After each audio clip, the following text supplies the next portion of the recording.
ഇതിപ്പോ ഈ ഇന്റർവ്യൂ കഴിയുമ്പോ മിക്കവാറും സെയിലില്ലാത്തവരൊക്കെ മിക്കവാറും കത്തിക്കും.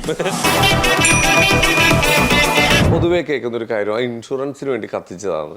അതെന്താ അങ്ങനെ പറയപ്പെടാൻ കാരണം എന്താ? എല്ലായിടത്തും ഫ്രോഡുകൾ ഉണ്ടാവില്ലേ, സ്വന്തമായിട്ട് കത്തിക്കുന്ന ധൈര്യം. എത്ര തരം ഇൻഷുറൻസ് ഉണ്ട് നമ്മുടെ നാട്ടില്? നമ്മുടെ നാട്ടിൽ ശരിക്ക് വർഷങ്ങൾക്ക് മുമ്പ് പറയുന്ന 2 തരത്തിലുള്ള ഇൻഷുറൻസ് ആണ്, life insurance and general insurance. Okay. ഇപ്പം പിന്നെ ലൈഫ് ഇൻഷുറൻസിൽ ഒരുപാട് കാറ്റഗറി വന്നിട്ടുണ്ട്, ജനറൽ ഇൻഷുറൻസിലും വന്നിട്ടുണ്ട്. ഏറ്റവും നല്ല ഇൻഷുറൻസ് കമ്പനി ഏതാണ്? അപ്പൊ ഞാൻ പറഞ്ഞു, ഇവിടെ ഉള്ള കമ്പനികൾ ഒന്നിനേയും കൈ മോശമല്ല, എല്ലാ കമ്പനിയും നല്ലതാണ്. സെലക്ട് ചെയ്യുമ്പോൾ നമ്മൾ ശ്രദ്ധിക്കേണ്ട 2-3 കാര്യങ്ങൾ മാത്രമുണ്ട്. എന്താന്ന് വെച്ചാൽ ഇതൊക്കെ നമ്മൾ ശ്രദ്ധിക്കേണ്ട കാര്യങ്ങളാണ്. അതെ, ഇതെല്ലാം ശ്രദ്ധിച്ചിട്ടാണ് ഒരു പോളിസി എടുക്കുന്നതെങ്കിൽ അവർക്ക് ഒരു പ്രയാസവും ഇല്ലാതെ എല്ലാം കിട്ടും. ആ ടൗണിലെ സൂപ്പർ സ്പെഷ്യാലിറ്റി ഹോസ്പിറ്റലിൽ പോയി കിടക്കും. ചെല്ലുമ്പോൾ എന്താ പറയുക, ഞങ്ങൾക്ക് ഇൻഷുറൻസ് ഉണ്ട്, അതുകൊണ്ട് AC ഡീലക്സ് റൂം ആയിക്കോട്ടെ പറയും.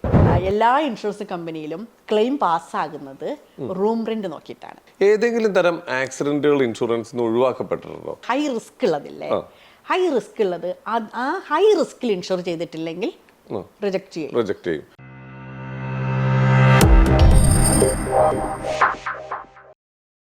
നമസ്കാരം, welcome to Jango space. It's me Sreenath K Janardhanan. അപ്പോൾ ഇന്ന് നമ്മുടെ കൂടെ ഒരു അതിഥിയുണ്ട്. ഈ അതിഥിയെ കുറിച്ച് പറയുകയാണെങ്കിൽ, നമുക്ക് ഒരു സമയത്ത് ഇൻഷുറൻസ് എന്ന് കേൾക്കുമ്പോൾ അറിയാത്ത ആളുകൾ ഒരു ഇൻഷുറൻസിന്റെ ആരെങ്കിലും നമ്മുടെ അടുത്ത് വന്നാൽ ഓടി ഒളിക്കാറാ പതിവ്. എന്നാൽ ഇപ്പോ ഈ സാഹചര്യത്തിൽ ഇൻഷുറൻസ് ഏജൻസിയുടെ പുറകെയാണ് ഇപ്പൊ നമ്മൾ ഓടിക്കൊണ്ടിരിക്കുന്നത്. കാരണം ഈ കാലഘട്ടത്തിൽ നമുക്ക് വളരെ അത്യാവശ്യമായിട്ടുള്ള ഒരു സംഭവമാണ്. അപ്പൊ അതിന്റെ കൂടുതൽ വിവരങ്ങൾ അത് നല്ല വൃത്തിക്ക് നമുക്ക് പറഞ്ഞു തരാൻ പറ്റിയ ഒരാൾ തന്നെ നമ്മുടെ കൂടെ ഇരിക്കുന്നത്. എന്തായാലും വർഷങ്ങളായിട്ട് ഈ ഇൻഷുറൻസ് മേഖലയിൽ പ്രവൃത്തി പരിചയമുള്ള നമ്മുടെ സ്വന്തം രജനി രാമകൃഷ്ണൻ. നമസ്കാരം, വെൽക്കം ടു അവർ ഷോ. ഓ ആയിക്കോട്ടെ, ഇതെന്താ അങ്ങോട്ട് നോക്കണേ, ഇനി ഇവിടെ തന്നെയാണ് നമ്മൾ ഇവിടെ സ്റ്റാർട്ട് ചെയ്യാണ്. ഞാനിങ്ങനെ ഇൻസ്റ്റയിലൊക്കെ വീഡിയോസ് കണ്ടു, അപ്പൊ ഒരുപാട് ഇൻഫോർമേറ്റീവ് ആയിട്ടുള്ള വീഡിയോസ് കണ്ടു. അപ്പൊ ഇൻഷുറൻസ് മേഖലയിൽ ഇത്ര അധികം കാര്യങ്ങൾ അറിയാനുണ്ടെന്ന് ഇപ്പോഴാണ് മനസ്സിലായത്. എന്നാ പിന്നെ ഇവിടെ കൊടുന്ന് ഇരുത്തിയിട്ട് തന്നെ കാര്യം എന്ന് വിചാരിച്ചു. ഒരു കാര്യം ചോദിക്കട്ടെ, എത്ര തരം ഇൻഷുറൻസ് ഉണ്ട് നമ്മുടെ നാട്ടില്? നമ്മുടെ നാട്ടിൽ ശരിക്ക് വർഷങ്ങൾക്ക് മുമ്പ് പറയുന്ന 2 തരത്തിലുള്ള ഇൻഷുറൻസ് ആണ്, life insurance and general insurance. Okay. ഇപ്പം പിന്നെ ലൈഫ് ഇൻഷുറൻസിൽ ഒരുപാട് കാറ്റഗറി വന്നിട്ടുണ്ട്, ജനറൽ ഇൻഷുറൻസിലും വന്നിട്ടുണ്ട്. നമ്മൾ കാര്യമായിട്ട് ചെയ്യുന്നത് ജനറൽ ഇൻഷുറൻസ് ആണ്. ജനറലാണ്. അപ്പൊ അതിൽ എന്തൊക്കെ പെടും? അതില് പ്രധാനമായിട്ട് 3 കാറ്റഗറി ആയിട്ട് നമുക്ക് വേർതിരിക്കാം. ഒന്ന് വാഹനങ്ങളുടെ ഇൻഷുറൻസ്, ഇത് മോട്ടോർ ഇൻഷുറൻസ്. രണ്ടാമത്തെ പറയുന്നതാണ് ഇന്നത്തെ കാലത്ത് ഏറ്റവും ഇമ്പോർട്ടന്റ് ആയിട്ടുള്ളത് ആരോഗ്യ ഇൻഷുറൻസ്, ഹെൽത്ത് ഇൻഷുറൻസ്. മൂന്നാമത് ഇത് നോൺ മോട്ടോർ. അതായത് രണ്ടിലും അല്ലാത്ത, ഞാൻ എന്റെ ലാംഗ്വേജിൽ പറഞ്ഞ സാധാരണ പറയാറ്, ആകാശത്തിന്റെയും ഭൂമിയുടെയും ഇടയിലുള്ള നമ്മളെന്ന് പറഞ്ഞ വ്യക്തി അല്ലെങ്കിൽ ഞാനെന്ന് പറഞ്ഞ വ്യക്തിക്ക് വരുന്ന നഷ്ടങ്ങൾ നികത്താൻ വേണ്ടിയിട്ടുള്ളതാണ് ജനറൽ ഇൻഷുറൻസ്. അതപ്പം വീടുകള്, കടകള്, ഷോപ്പുകള്, പിന്നെ നമ്മൾ പൈസ മുടക്കി ഉണ്ടാക്കുന്ന എല്ലാ സാധനവും നമുക്ക് ഇൻഷുർ ചെയ്യാം. ഓക്കെ, ഞാൻ ഒരു കാര്യം ചോദിക്കട്ടെ. ഇപ്പൊ നിങ്ങളോടൊക്കെ ചോദിച്ചാലേ കറക്റ്റ് അറിയാൻ പറ്റുക, ഈ ആരോഗ്യ ഇൻഷുറൻസ് മേഖലയിൽ ഇപ്പൊ വൻ വർധനമുണ്ടായിട്ടുണ്ട്. അപ്പൊ അത്രയധികം ആൾക്കാരുടെ ആരോഗ്യത്തിൽ തീരുമാനമായിട്ടുണ്ട് അല്ലെ? എന്നാൽ പോലും എനിക്ക് തോന്നുന്നു നമ്മൾ സാധാരണ പറയാ 100 പേരുണ്ടെങ്കിൽ ഒരു 20-30 ഉള്ളിൽ പോലും ഇൻഷുർ ചെയ്തിട്ടില്ല ഇപ്പോഴും. ഓക്കെ. പക്ഷെ ആളുകൾ ഇപ്പൊ ഇങ്ങോട്ട് തേടി വരുന്നില്ലേ? ഉണ്ട്. ഒരുപാട് ഇപ്പൊ ഫാമിലി പാക്കേജ് ആയിട്ടും അങ്ങനെ ഒരുപാട് ആൾക്കാർ വരുന്നുണ്ട്. ഇതിൽ 1-2 ഡൗട്ടുകൾ ഉള്ളത്, ഇപ്പൊ നമുക്ക് ഒരു ഇൻഷുറൻസ് എടുക്കുമ്പോൾ സാധാരണ കമ്പനികൾ ഇതിൽ പെടാത്ത കാര്യങ്ങൾ ആദ്യം പറയില്ല. അങ്ങനെയാണ് ഉണ്ടായി വരുന്നത്. പക്ഷെ ഇപ്പൊ ക്ലിയർ ആക്കി വരുന്നുണ്ട്. പലർക്കും അറിയില്ല. അതായത് ഇപ്പൊ ഒരു ഹോസ്പിറ്റലിൽ അഡ്മിറ്റ് ആയി കഴിയുമ്പോഴാണ് പറയാ, ഈ കാര്യത്തിന് ഇൻഷുറൻസ് കിട്ടില്ല കേട്ടോ, ഇത് ആദ്യമേ പറഞ്ഞിട്ടുണ്ടാവുമല്ലോ എന്ന് പറയുമ്പോഴായിരിക്കും ഇവർ അതിനെ കുറിച്ച് അന്വേഷിക്കുക. എല്ലാവരും ചിന്തിക്കുന്നത് ഇൻഷുറൻസ് എടുത്തു കഴിഞ്ഞാൽ എന്ത് പറ്റിയാലും, ഇനിയിപ്പോൾ എന്ത് അസുഖം വന്നാലും, ക്യാൻസർ ഉൾപ്പെടെയുള്ള എല്ലാ അസുഖത്തിനും ഇനിയിപ്പോൾ നമുക്ക് സേഫായി, ഇങ്ങനെ ഒരു ചിന്താഗതിയുണ്ട്. പക്ഷെ അത് തെറ്റല്ലേ? അത് ശരിക്കും തെറ്റാണ്. അപ്പൊ അത് എന്താണ്? ശരിക്കും പറഞ്ഞിട്ടുണ്ടെങ്കിൽ നമ്മൾ IRDA റൂൾ പ്രകാരം 3 തരത്തിലുള്ള വെയിറ്റിംഗ് പീരീഡ് ഉണ്ട് ഇൻഷുറൻസിൽ. ഞാനൊക്കെ ഹെൽത്ത് ഇൻഷുറൻസ് എടുക്കാൻ ഒരാൾ വിളിക്കുമ്പോൾ ആദ്യം തന്നെ നമ്മൾ ഇതാണ് പറയാറ് കേട്ടോ. അതിൽ ആദ്യത്തെ 30 ദിവസം നമുക്ക് അസുഖങ്ങൾക്കൊന്നും കിട്ടില്ല. ഇൻഷുറൻസ് എടുക്കുന്ന ഇന്ന് മുതൽ നമുക്ക് അപകടങ്ങൾ സ്റ്റാർട്ട് ചെയ്യും. ഇന്ന് ഇൻഷുറൻസ് എടുത്താൽ നാളെ ഒരു ആക്സിഡന്റ് ഉണ്ടായി കഴിഞ്ഞാൽ രാത്രി 12 മണിക്ക് ശേഷം ചില കമ്പനികൾ ടൈം വെച്ച് കൊടുക്കും, അല്ലെങ്കിൽ ഇന്ന് രാത്രി 12 മണിക്ക് ശേഷം. പക്ഷെ അസുഖങ്ങൾ സ്റ്റാർട്ട് ചെയ്യണമെങ്കിൽ ആദ്യത്തെ 30 ദിവസം കഴിയണം. അത് നോർമലി ഒരു വെയിറ്റിംഗ് പീരീഡാണ്. രണ്ടാമത് വരുന്നൊരു വെയിറ്റിംഗ് പീരീഡാണ് സ്പെസിഫൈഡ് ഇൽനെസ്. ഏകദേശം 20ഓളം അസുഖങ്ങൾ, ചിലപ്പോൾ അതിൽ 22 ഒക്കെ വരും, എന്നാൽ ഒരു ആവറേജ് നമുക്ക് 20 എന്ന് പറയാം. ഈ അസുഖങ്ങൾക്ക് ആദ്യത്തെ 24 മാസം വെയിറ്റിംഗ് പീരീഡാണ്. അതും ഇപ്പൊ ചില ഇൻഷുറൻസ് കമ്പനികൾ അതിനു വേണ്ടി മാത്രമായി ഡിസൈൻ ചെയ്ത പോളിസി ഉണ്ട്, വെയിറ്റിംഗ് പീരീഡ് ഇല്ലാതെ കൊടുക്കുന്നത്. പക്ഷെ അത് ജനറൽ ടോക്ക് അല്ല കേട്ടോ. 24 മാസം എന്ന് പറയുമ്പോൾ 2 വർഷം. 2 വർഷം. അതായത് 3 പ്രാവശ്യം ഒരാൾ ഇൻഷുറൻസ് അടയ്ക്കണം. അപ്പൊ ഞാൻ ചോദിക്കട്ടെ, അതിൽ പെടുന്ന അസുഖങ്ങൾ എന്തൊക്കെയാണ്? അതിൽ പെടുന്ന അസുഖങ്ങൾ നമുക്ക് ഹെർണിയ, പൈൽസ്, മൂത്രത്തിൽ കല്ല്, പിന്നെ നട്ടൽ സംബന്ധമായ രോഗങ്ങളുണ്ടല്ലോ, ആർത്രൈറ്റിക്സ്, യൂട്രസ് സംബന്ധമായ അസുഖങ്ങൾ, പിന്നെ ENT, കണ്ണ് മൂക്ക് തൊണ്ട, ഇങ്ങനെയുള്ള അസുഖങ്ങളാണ് ഏകദേശം അതിൽ വരിക. പക്ഷെ നമുക്ക് അപ്പൻഡിക്സ് വന്നു കിട്ടും, അങ്ങനെ അതിനൊക്കെ കിട്ടും. അപ്പൻഡിക്സിനൊക്കെ കിട്ടും. കാരണം നമുക്ക് ഒന്ന് ചിന്തിച്ചാൽ മതി. കാരണം ഒരു അസുഖം നമുക്ക് ഉണ്ട്, ഡിക്ലെയർ ചെയ്തു, അതിന്റെ ട്രീറ്റ്മെന്റ് നമുക്ക് നീട്ടി കൊണ്ടുപോകാം, അല്ലെങ്കിൽ സർജറി നീട്ടി കൊണ്ടുപോകാം. അങ്ങനത്തെ അസുഖങ്ങൾക്കാണ് 24 മാസത്തേക്ക് വേണ്ടി. ഈ നമുക്ക് ഹാർട്ട് അറ്റാക്ക് അങ്ങനെയുള്ള സംഭവങ്ങളൊക്കെ, ഹാർട്ട് അറ്റാക്ക് നമുക്ക് കിട്ടത്തില്ല എന്നും പറയാൻ പറ്റില്ല, കിട്ടുമെന്നും പറയാൻ പറ്റില്ല, ഡിപ്പെൻഡഡ് ആണ്. ചിലപ്പോൾ നമുക്ക് വരുന്നത് ഒരു ഷുഗർ റിലേറ്റഡ് ആയിട്ട് വരുന്ന ട്രീറ്റ്മെന്റ് നടത്തിക്കൊണ്ടിരിക്കുമ്പോൾ അറ്റാക്ക്, അതൊക്കെ ആണെങ്കിൽ നമ്മൾ വെയിറ്റിംഗ് പീരീഡിൽ പോകും. നോർമലി ഒരു പെട്ടെന്നൊരു സ്ട്രോക്കോ അല്ലെങ്കിൽ ഹാർട്ട് അറ്റാക്ക് വന്നു കഴിഞ്ഞാൽ നമുക്ക് കവറേജ് കിട്ടും പറഞ്ഞാൽ ഡിപ്പെൻഡഡ് ആണ്. കാരണം ആ പേഷ്യന്റിന്റെ ഹെൽത്ത് നോക്കിയിട്ടാണ് സ്റ്റാർട്ട് ചെയ്ത് ഒരു പഠനം നടത്തിയിട്ട് ഈ ഷുഗറും ഇതെല്ലാം കണക്ട് ചെയ്തിട്ടുള്ളതാണെങ്കിൽ. അതെ, അല്ല എന്താണെങ്കിലും ഇപ്പം നമുക്ക് ഇന്നത്തെ ഒരു അനുഭവം പറയുകയാണെങ്കിൽ, ഇന്നിപ്പോ നമുക്കൊരു കോള് വന്ന് എറണാകുളം ഹോസ്പിറ്റലിലാണ് അഡ്മിറ്റ് ആയിട്ടുള്ളത്, പനിയായിട്ടാണ് ഹോസ്പിറ്റലിൽ അഡ്മിറ്റ് ആക്കിയത്, ശ്വാസം മുട്ടൽ കൂടി ICUവിലാണ്. അപ്പൊ നമ്മൾ ഇന്ന് വിളിച്ചത് 1 വർഷം കഴിഞ്ഞിട്ടേ ഉള്ളൂ പോളിസി. ഡിസംബറിൽ ഒന്ന് പുതുക്കി, ജസ്റ്റ് 1 വർഷമായിട്ടേ ഉള്ളൂ. അപ്പൊ അവർക്ക് ഇപ്പൊ നോക്കുമ്പോ എന്താ വെച്ചാൽ ഹാർട്ടിനുള്ളിലാണ് പ്രശ്നം, ഹാർട്ടിനുള്ളിലാണ്. അപ്പൊ ഒരിക്കലും അതൊരു പക്ഷെ ഇപ്പൊ വന്നതാവില്ല, ഒരു വർഷങ്ങൾ കൊണ്ടേ ഉണ്ടാകാം, ഉണ്ടാകാതിരിക്കാം. അങ്ങനെ വരുന്ന കേസിൽ നമുക്ക് ഉറപ്പ് പറയാൻ പറ്റില്ല. ആ ട്രീറ്റ്മെന്റ് ഭാഗമായി, ഡോക്ടർ റിപ്പോർട്ടിന്റെ ഭാഗമായിട്ടാണ് ഇൻഷുറൻസ് കമ്പനി കൊടുക്കുമോ കൊടുക്കില്ലേ തീരുമാനിക്കുക. തീർച്ചയായിട്ടും. ഇപ്പൊ മാഡത്തിന്റെ ഒരു പ്രവർത്തന പരിചയം വെച്ചിട്ട് ഇപ്പൊ നമുക്ക് ഇൻഷുറൻസ് എടുക്കുമ്പോൾ ഏറ്റവും കൂടുതൽ അത് ഉപകാരപ്പെടുന്നത് അത് ഏത് മേഖലയിലാണ്? അല്ലെങ്കിൽ ഏത് അസുഖം? ആക്സിഡന്റ് ആയിരിക്കും ഒബ്വിയസ്ലി നമുക്ക് വരിക, അൺഎക്സ്പെക്ടഡ് ആയിട്ട് സംഭവിക്കുന്നതായിരിക്കും, നമുക്ക് ഒന്നും പ്രതീക്ഷിക്കാണ്ടത് സംഭവിക്കുന്നു. ഏറ്റവും കൂടുതൽ ചെലവ് വരുന്നതും ആക്സിഡന്റ്. കാരണം നമുക്കിപ്പോ ചെറിയൊരു ഹോസ്പിറ്റലിൽ പോയാൽ പോലും ഒരു കാലൊടിഞ്ഞു അല്ലെങ്കിൽ കൈയൊടിഞ്ഞു, അതിന് തന്നെ നമുക്ക് ചിലത് വരുന്ന കാണാൻ 75,000, 1 ലക്ഷം, 1.5 ലക്ഷം, ഏറ്റവും ചെറുതിട്ടോ. അതിന് അതേ സമയത്ത് ഒരു കമ്പി ഇടണം അങ്ങനത്തെ രീതിയിലേക്ക് പോവുകയാണെങ്കിൽ 2.5, 3, 3.5 ഒക്കെ പോവില്ലേ? ഒരിക്കലും തീരുമാനിക്കില്ലല്ലോ. അവിടെയാണ് നമുക്ക് സാധാരണ ആൾക്കാർ ചോദിക്കുന്ന ചോദ്യം, ഞങ്ങൾ ചെറുപ്പക്കാരല്ലേ, ഞങ്ങൾക്ക് ഇതിന്റെ ആവശ്യം എന്താണെന്നുള്ളത്. അവിടെയുള്ള അത് ആവശ്യം വരിക. ICUലും വെന്റിലേറ്ററിലൊക്കെ ചെല്ലുമ്പോൾ ചെറുപ്പക്കാരനാണോ പ്രായമുള്ളവർ നോക്കില്ല, അവിടെ ചെന്ന് കഴിഞ്ഞാൽ എന്തായാലും നോക്കി ബില്ല് വേണ്ടി വരും. നമുക്ക് ഇനിയിപ്പോൾ എന്താ വെച്ചാൽ, ഇപ്പം പ്രത്യേകിച്ച് എന്താ വെച്ചാൽ നമുക്ക് ശ്രദ്ധിച്ചിട്ടുണ്ടാകും വാർത്തകളിലൊക്കെ, ഹൈടെക് ഹോസ്പിറ്റലുകളെല്ലാം അമേരിക്കൻ കമ്പനികൾ ഏറ്റെടുത്തു, അവരാണ് ഇപ്പൊ നടത്തുന്നത്.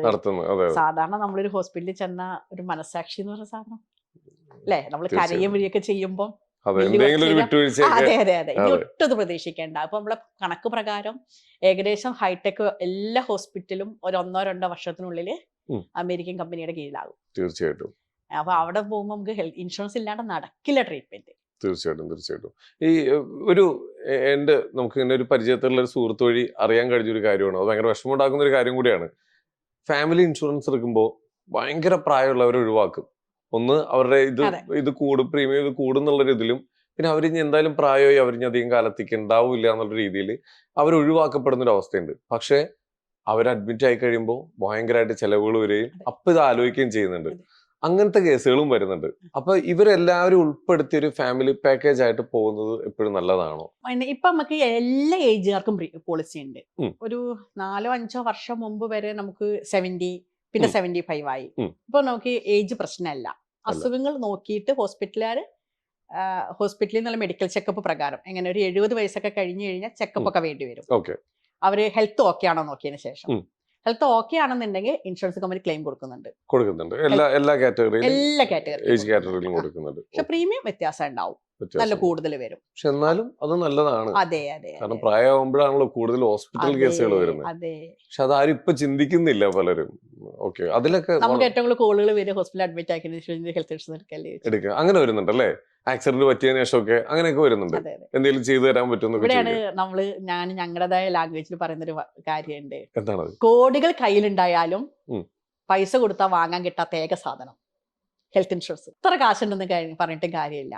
ഹെൽത്ത് ഇൻഷുറൻസ് വാങ്ങണമെങ്കിൽ അതിൻ്റെതായ റൂൾസ് ആൻഡ് റെഗുലേഷൻസ് ഉണ്ട്, അസുഖങ്ങള് കാര്യങ്ങള് എല്ലാം നോക്കിയിട്ട് തരുള്ളൂ. ഓ ഓ അതായത് ഇപ്പം ഹോസ്പിറ്റലിലേക്ക് പോവുകയാണ്, അഡ്മിറ്റ് ആവുകയാണ്, ആ. നമ്മുടെ അച്ഛനാണ്, ഒരു 70 വയസ്സുണ്ട്, കിഡ്നി മാറ്റി വെക്കണം, ഉം. 40-45 ലക്ഷം രൂപ വേണം. ഉം. ഇവരുടെ കയ്യിൽ ഒരു കുറേ പൈസ ഉണ്ട്, 2-3 ലക്ഷം അല്ലെങ്കിൽ 5 ലക്ഷം ഒരു ചെലവാക്കാൻ തയ്യാറാണ്. ഒരു ഇൻഷുറൻസ് തരുമോന്ന് ചോദിച്ചാൽ തരില്ല. തീർച്ചയായിട്ടും. ആരോഗ്യമുള്ള സമയത്ത് തന്നെ വേണം നമ്മൾ എടുത്തു വെക്കാൻ. എടുത്തു വെക്കാൻ. ഇതിൽ വേറെ രസം എന്ന് വെച്ച് കഴിഞ്ഞാൽ ഒരു വർഷത്തേക്ക് 12,000-13,000 കൊടുത്ത് ഇൻഷുറൻസ് എടുത്തിട്ട് ആ വർഷം ഹോസ്പിറ്റലിൽ ഒന്ന് അഡ്മിറ്റ് ആയില്ലെങ്കിൽ ഇവരുടെ മനസ്സംഗം എടുക്കുകയും അടുത്ത വർഷം ഇനി വേണ്ട. നല്ലതല്ലേ? അല്ല, ഇത് നേരെ തിരിച്ചാണല്ലോ. ഇപ്പൊ ഹോസ്പിറ്റലിൽ പോയിട്ട് 10,000-12,000 രൂപയുടെ ചെക്കപ്പ് ഒക്കെ കഴിഞ്ഞിട്ട് ഡോക്ടർ അസുഖമൊന്നും ഇല്ലാന്ന് പറയുമ്പോ ഇതെന്ത് പരിപാടിയാ, ഇങ്ങനെ ചിന്തിക്കുന്ന ആൾക്കാരാണ്. അതെ, ഇപ്പോഴും എല്ലാരും അങ്ങനെ തന്നെ. പക്ഷെ ഞാൻ പറയും, അത്രയും മരുന്ന് നമ്മുടെ ശരീരത്തിൽ ഇഞ്ചക്ട് ചെയ്തില്ല, അതെ, മരുന്ന് കഴിക്കേണ്ടി വന്നില്ല. ഉം. നമ്മൾ ഹെൽത്തി എന്ന് പറയുന്ന സന്തോഷിക്കല്ലേ വേണ്ടേ? അങ്ങനല്ല ഇത്. 2 വർഷം പൈസ അടച്ചു രജനിയെ, ഇനി വേണ്ട, ഒന്നും വന്നില്ല. അങ്ങനെ ആൾക്കാർ അതിൽ നിന്ന് മാറിപ്പോകുന്ന ആൾക്കാരുണ്ട്, ഇഷ്ടം പോലെ.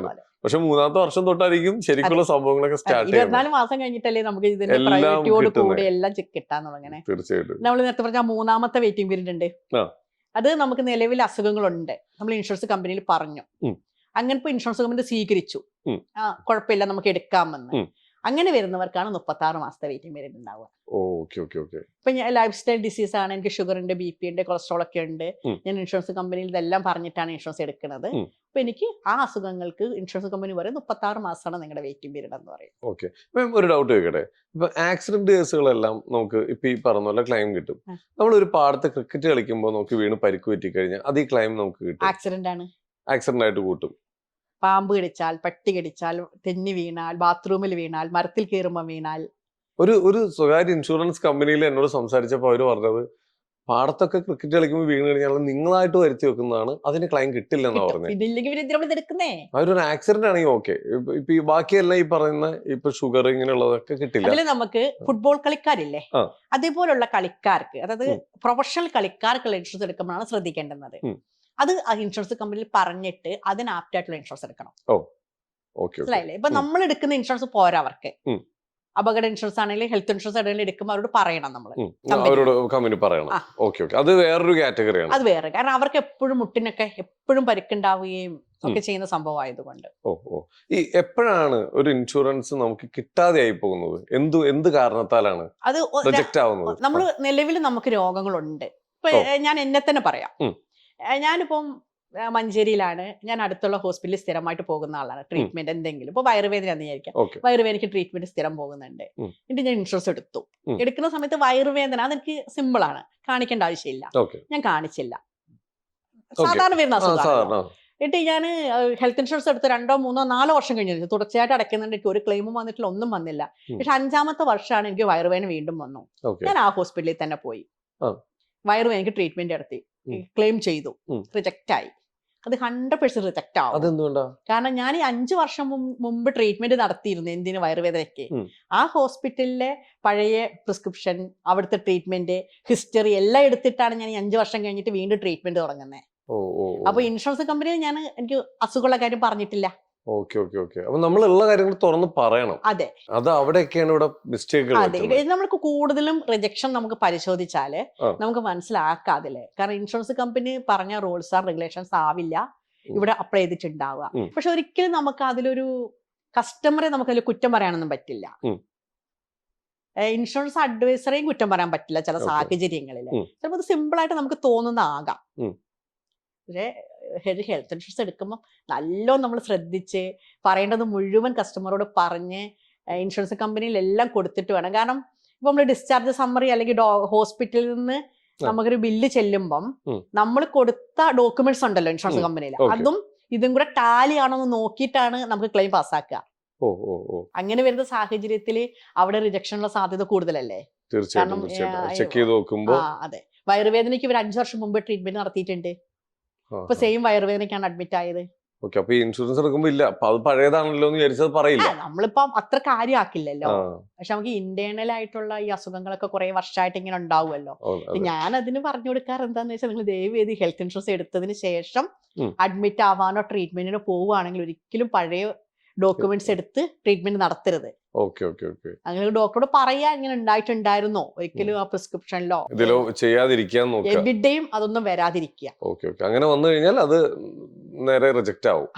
നമ്മൾ തന്നെ ആലോചിച്ചൂടെ, കാരണം തീർച്ചയായും. ഇൻഷുറൻസ് കമ്പനിക്ക് നമ്മളെ അറിയില്ലല്ലോ. അതെ, തീർച്ചയായിട്ടും. ഇനി വേറെ എല്ലാവരുടെയും ഇതിപ്പോ സാധാരണ ഇപ്പം ഇങ്ങനെ ഇരിക്കുന്നതുകൊണ്ട് എനിക്ക് ചോദിക്കാൻ പറ്റുന്നതുകൊണ്ട് ഞാൻ ചോദിക്കുന്ന കേട്ടോ. കാരണം ഒരുപാട് ആൾക്കാരുള്ള ടെൻഷനാണ്, അവര് നമ്മളെ പറ്റിക്കൂ, നമ്മൾ ഇത്ര ഇതൊക്കെ എടുത്തിട്ട് അവിടെ ചെന്ന് കഴിഞ്ഞാൽ ഇവർ അനാവശ്യമായിട്ട് നമ്മളെ റിജക്ട്, പലർക്കും പല പോളിസി എടുക്കുമ്പോൾ ഒരു 100 വട്ടം അന്വേഷിക്കും.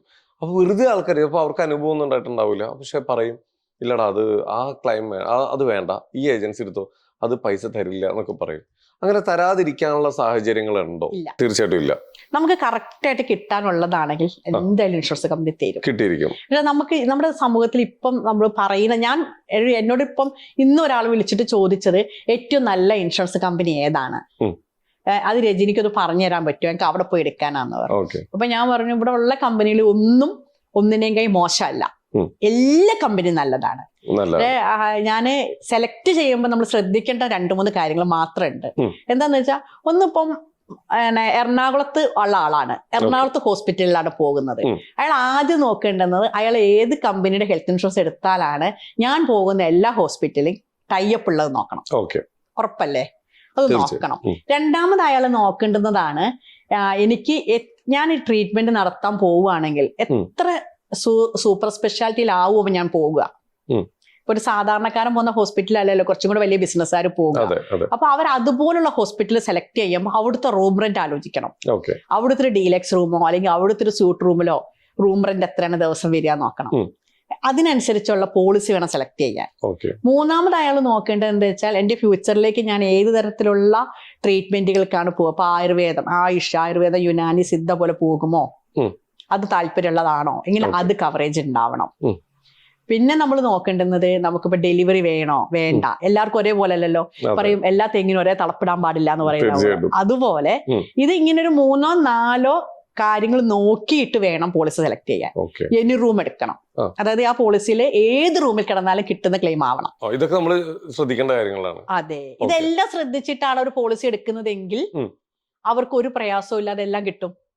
ഇത് അതിന് പകരം എന്ത് ചെയ്യും, 5 ലക്ഷത്തിന്റെ ഇൻഷുറൻസ് എടുക്കും, എന്നിട്ട് ആ ടൗണിലെ സൂപ്പർ സ്പെഷ്യാലിറ്റി ഹോസ്പിറ്റലിൽ പോയി കിടക്കും.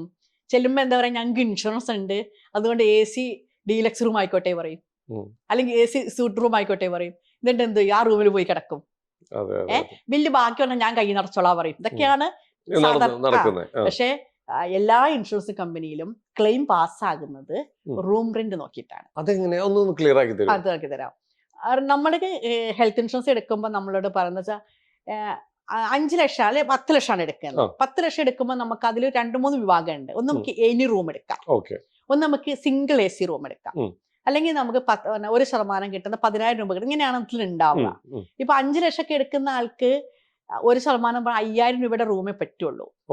ഒരു ഹോസ്പിറ്റലിൽ നമ്മൾ തന്നെ ഊഹിച്ചു നോക്കിക്കുക, നമ്മളൊരു ഡീലക്സ് റൂമിൽ കിടക്കുമ്പോൾ കിട്ടുന്ന ട്രീറ്റ്മെന്റ് ആണോ വാർഡിൽ കിടക്കുമ്പോൾ കിട്ടുക? അതേ ട്രീറ്റ്മെന്റ് ആണോ നമ്മൾ സിംഗിൾ AC റൂമിൽ പോയി കിടന്നാൽ കിട്ടുക? ഒരു ഡീലക്സ് റൂമിലാവുമ്പോൾ നമുക്ക് ഡോക്ടേഴ്സ് പ്രത്യേക പരിഗണന തരും, നേഴ്സുമാർ നമ്മുടെ മാത്രം കാര്യം നോക്കാനായിട്ട് നിൽക്കുന്നുണ്ടാവും, അതിനുള്ളിലെ വാട്ടർ ആൻഡ് ഇലക്ട്രിസിറ്റിക്കുള്ള ഫെസിലിറ്റീസ് കൂടുതലായിരിക്കും. അപ്പോൾ അവിടെ സ്വാഭാവികമായിട്ട് റേറ്റ് കൂടില്ലേ? അപ്പോൾ ഇൻഷുറൻസ് കമ്പനി പറയുന്ന അത്രയും ഡീലക്സ് റൂമിൽ കിടക്കാൻ കഴിയുന്ന ഒരാള് സമ്മൻഷയുടെ കൂടെ പോളിസി തന്നെ എടുക്കണം. ഇല്ല, കാരണം ഈ റൂം റെന്റ് അപേക്ഷിച്ച് ബാക്കിയുള്ള എല്ലാ ബില്ലിലും കട്ട് ചെയ്യും ഇൻഷുറൻസ് കമ്പനി. ഇപ്പം സിംഗിൾ AC റൂമിൽ കിടക്കുമ്പം ഒരു ഡോക്ടർ ചിലപ്പോൾ ഒരൊറ്റ സിറ്റിംഗ് ഉണ്ടാവുള്ളൂ. ഡീലക്സ് റൂമിലേക്ക് ആകുമ്പോൾ ആ ഡോക്ടർ 2 പ്രാവശ്യം വന്നു പോകും, ഇല്ലേ? ICUവിൽ അവർക്ക് കിട്ടുന്ന ട്രീറ്റ്മെന്റ് വ്യത്യാസം തന്നെയായിരിക്കും. റൂം റെന്റ് എന്നെ നോക്കിയിട്ടാണ് ഡോക്ടറെ ഫീസ് ഇൻഷുറൻസ് കമ്പനി പാസ്സാക്കുക. ഓപ്പറേഷൻ തിയേറ്ററിൽ ഉണ്ടാകുന്ന ഫെസിലിറ്റീസ് റൂം റെന്റിനെ നോക്കിയിട്ടാണ് ഇൻഷുറൻസ് കമ്പനി പാസ്സാക്കുക. ICUവിൽ ഇടുന്നത് അത് നോക്കിയിട്ടാണ് പാസ്സാക്കുക. ഇതെല്ലാം റൂം റെന്റ് നോക്കിയിട്ടാണ് ഇൻഷുറൻസ് കമ്പനി പാസ്സാക്കുക. ഇനി റൂം എടുത്താൽ മതി. ഇൻഷുറൻസ് എടുക്കുമ്പം, ഇനിയുള്ള കാലത്ത് ഹെൽത്ത് ഇൻഷുറൻസ് എടുക്കുമ്പം നമ്മൾ ആദ്യം നോക്കേണ്ടത് നമ്മുടെ ഹെൽത്ത് ഇൻഷുറൻസിൽ എനി റൂമാണോ. അത് ആ ഇൻഷുറൻസ് അഡ്വൈസറോടാണെങ്കിലും ഇനിയിപ്പോ പോളിസി ബസാറിൽ കയറി എടുക്കുകയാണെങ്കിലും എവിടെ കയറി എടുക്കുകയാണെങ്കിലും ആ ഒരു കാര്യം ആദ്യം നോക്കണം.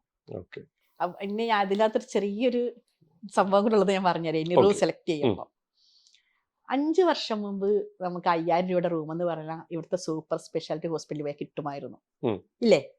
ആലോചിച്ച് നോക്കൂ. തീർച്ചയായിട്ടും അന്ന് 5 ലക്ഷം മതി, അന്ന് എനി റൂമിന്റെ ആവശ്യമില്ല. ഇന്ന് നമുക്ക് പോയ 5000 രൂപയ്ക്ക് റൂം കിട്ടുമോ? ഇല്ല. കാരണം റൂം എന്ന് പറയുമ്പം ഒരു പാക്കേജ് ആണ്. Room rent, nursing charge, RMO charge, water and ഡിസ്കിറ്റി, ഇതെല്ലാം കൂടെ കൂടിയിട്ടാണ് നമുക്ക് റൂം റെന്റ് എന്ന് പറയാം. അപ്പൊ ഇതിൽ 5000 രൂപയിൽ കിട്ടില്ല.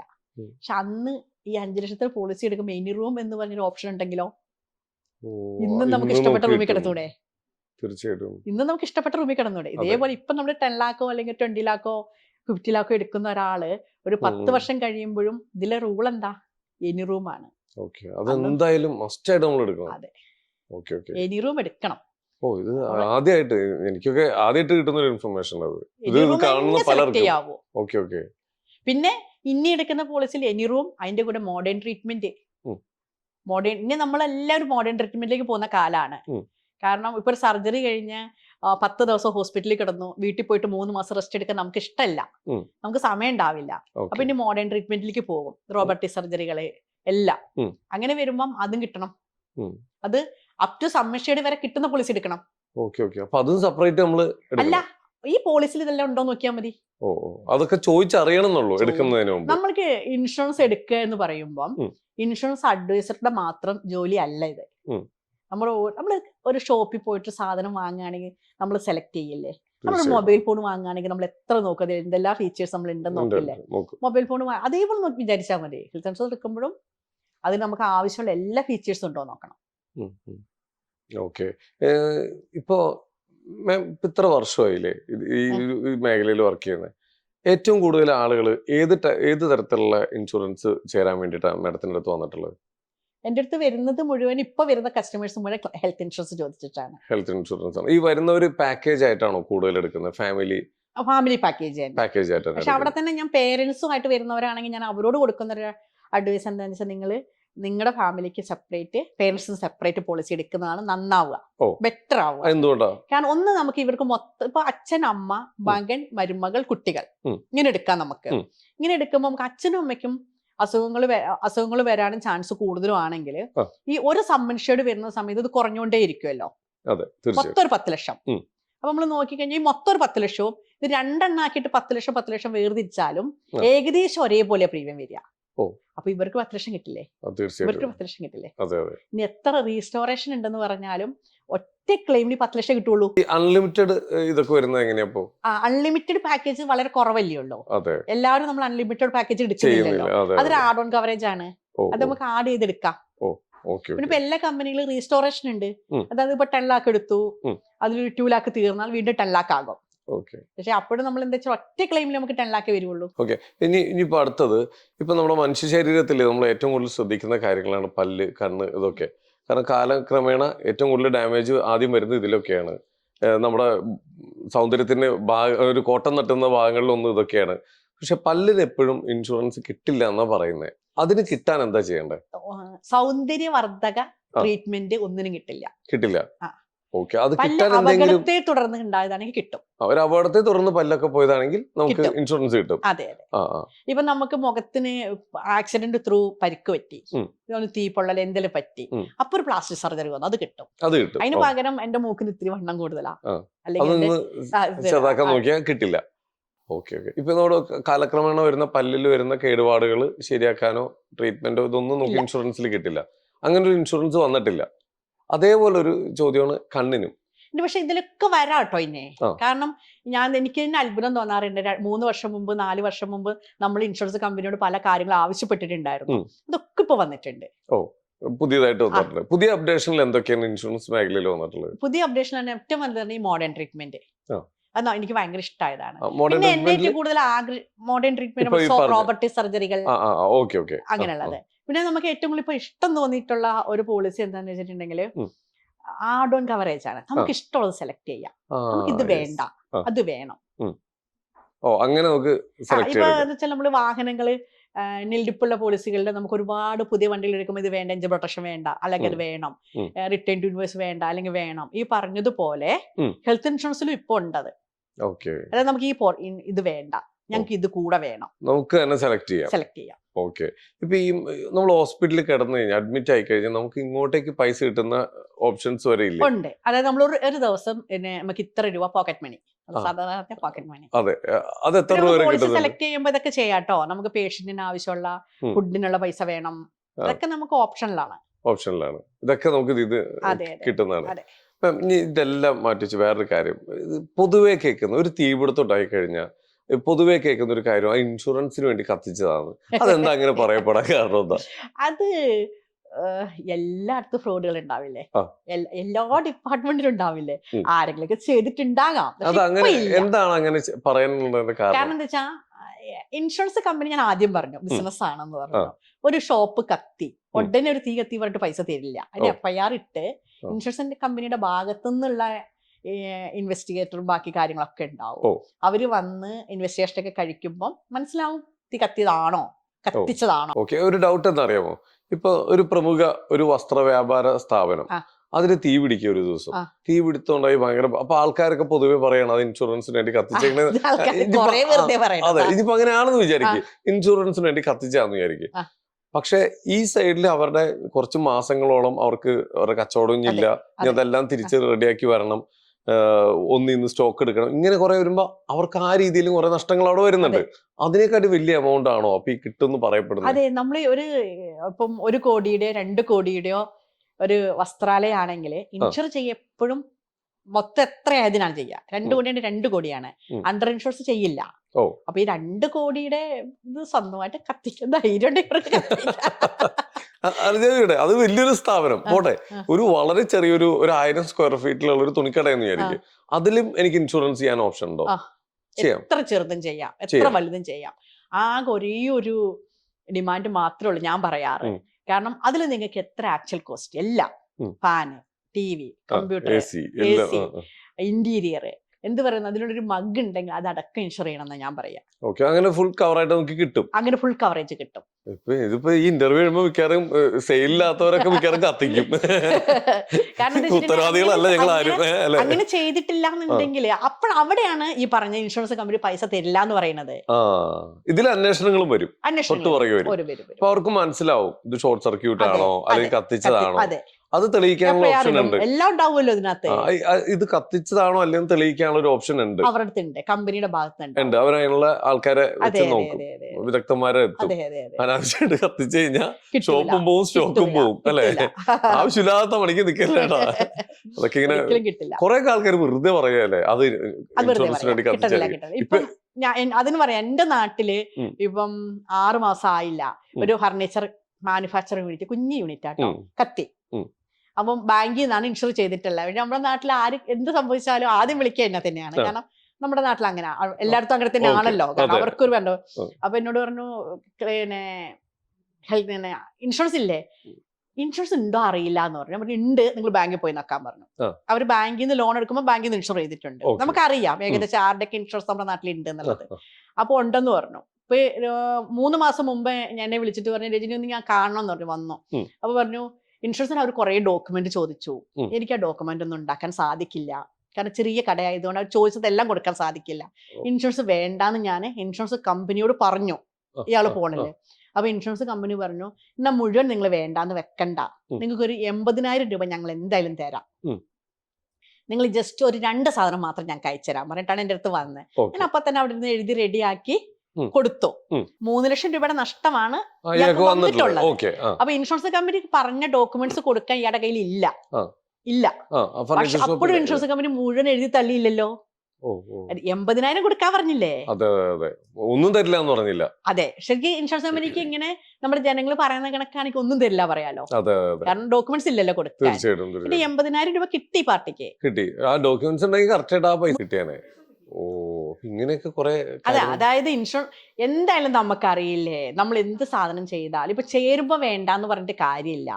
ക്ലെയിം ചേരുമ്പോ നമ്മൾ 10,000 രൂപയാണ് കൊടുക്കുന്നത്, ഈ ക്ലെയിം നമുക്ക് 2 ലക്ഷം രൂപയിലേ തരിക. തീർച്ചയായിട്ടും. അപ്പൊ ഇൻഷുറൻസ് കമ്പനി പറഞ്ഞ ഡോക്യുമെന്റ്സ് കൊടുക്കണ്ടേ? ഉറപ്പായിട്ടും. അതേപോലെ തന്നെ നമുക്ക് ഇപ്പൊ ഒരു ആക്സിഡന്റ് പറ്റിക്കഴിഞ്ഞാൽ ഇപ്പൊ ഒരു ഫാമിലിയില് ഇപ്പൊ 5 പേരുണ്ടെങ്കിൽ അതിൽ ചിലപ്പോ പിള്ളേർ യുവാക്കളാണെങ്കിൽ ഇൻഷുറൻസ് എടുത്തൊന്നും ചിലപ്പോൾ വീട്ടിൽ അറിയുന്നുണ്ടാവില്ല. ഈ ചിലപ്പോൾ ഇൻഷുറൻസ് എടുത്ത് വളരെ കുറച്ച് ദിവസങ്ങൾക്കുള്ളിൽ അങ്ങനെ ഒന്നും ഇല്ലാണ്ടിരിക്കട്ടെ, സ്വാഭാവികമായിട്ട് സംഭവിക്കാവുന്ന കാര്യങ്ങൾ പറയാണ്. ഒരു ആക്സിഡന്റ് ഉണ്ടായി ആ പയ്യൻ പെട്ടെന്ന് ഒരു കോമയിലേക്ക് ആയി പോവുക, വീട്ടുകാർ ആദ്യം ചെയ്യുന്നത് കിട്ടിയ പൈസയൊക്കെ കൊണ്ടുപോയി അവിടെ നിന്ന് കടം മേടിച്ച് അടച്ചുകൊണ്ടിരിക്കുക. ഈ ഒരു ഇൻഷുറൻസ് ഉള്ള കാര്യം വീട്ടുകാർക്ക് അറിയില്ല. ഇതെങ്ങനെ അറിയോ അവര് ഇങ്ങനൊരു സംഭവം ഉണ്ടെന്ന്?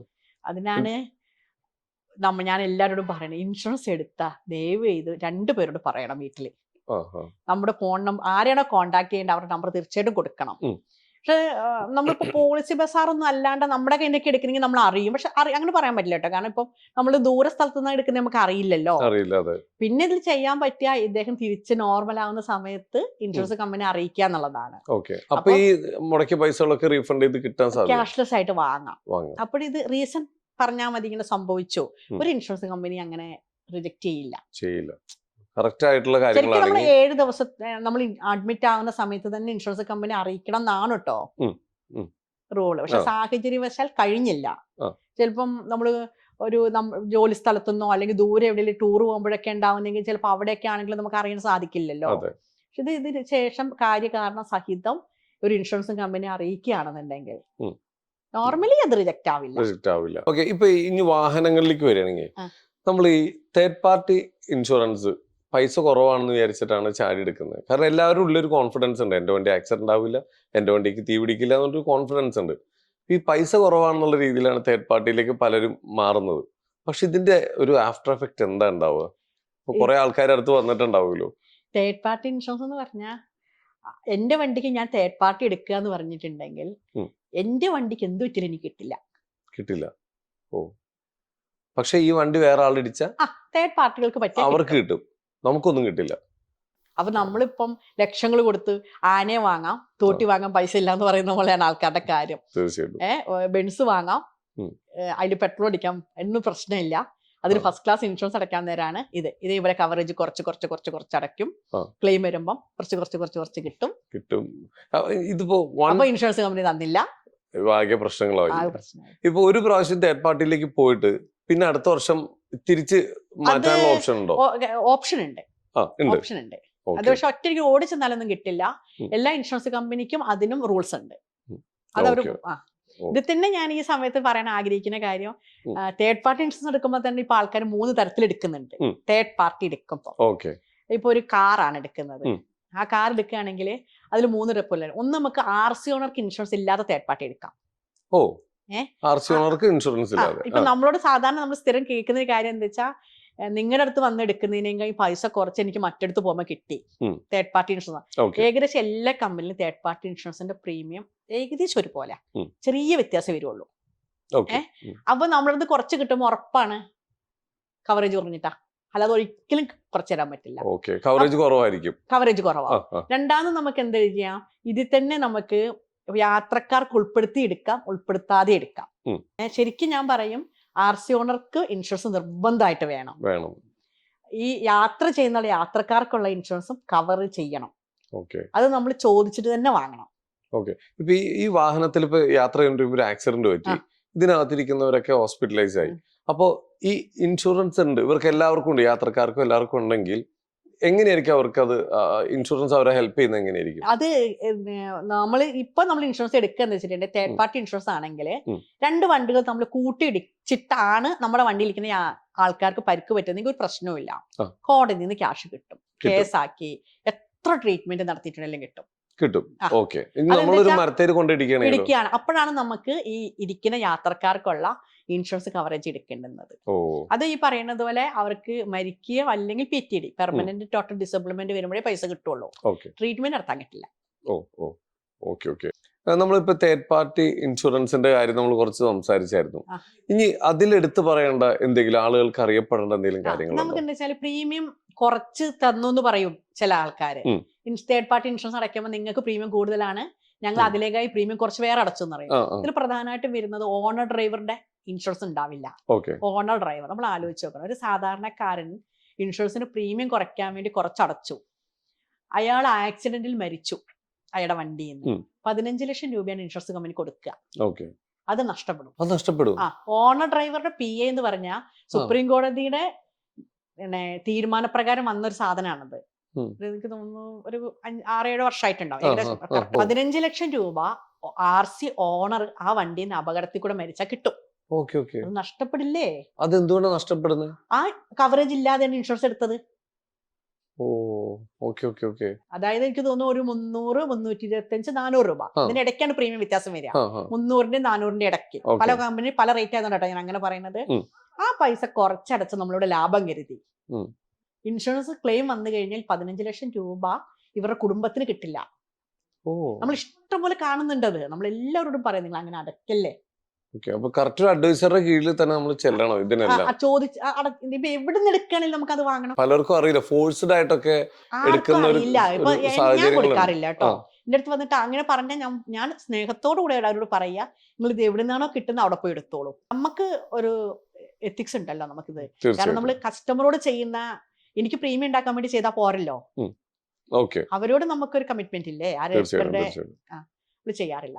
ഞാൻ ഇപ്പോഴും എന്റെ വീഡിയോ കാണുന്ന മുഴുവൻ ആൾക്കാരോടും ഞാൻ എപ്പോഴും പറയുന്നില്ല, എവിടെ വേണേലും ഇൻഷുറൻസ് എടുത്തോ, ഒരിക്കലും പ്രീമിയം കുറച്ച് തന്നു എന്ന് പറഞ്ഞിട്ട് എവിടുന്ന് എടുക്കരുത്. അതിൽ എന്തായാലും കവറേജ് കുറഞ്ഞിട്ടുണ്ടാവും.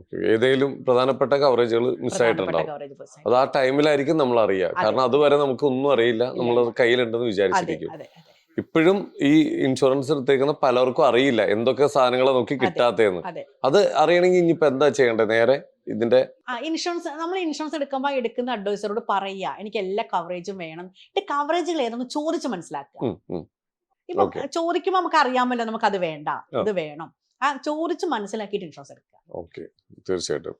ഒറ്റ ഡൗട്ടും കൂടി ചോദിക്കട്ടെ. ഇപ്പൊ ഒരു ഗുഡ്സ് വാഹനത്തില് ഡ്രൈവർ ഒരു സ്ഥാപനത്തിൽ നിന്ന് അവിടുത്തെ ലോഡുമായി പോവുകയാണ്. ആ സ്ഥാപനത്തിന് ഇൻഷുറൻസ് കവറേജ് ഒന്നുമില്ല. ഈ വാഹനം അപകടത്തിൽപ്പെട്ടു കഴിഞ്ഞാൽ ഈ വാഹനത്തിൽ ഇരിക്കുന്ന ആ ലോഡ് അതിന്റെ ഇൻഷുറൻസ് എന്തെങ്കിലും വഴി കൂടി കിട്ടാൻ സാധ്യതയുണ്ടോ? അത് ആ സ്ഥാപനമില്ലേ, ആ സ്ഥാപനമാണ് ഇൻഷുർ ചെയ്യേണ്ടത്. ആ സ്ഥാപനത്തിൽ അതില്ലെങ്കിലോ? കിട്ടില്ല. വാഹനത്തിന് ഇൻഷുറൻസ് ഉണ്ടെങ്കിലോ? വാഹനത്തിന് കിട്ടും.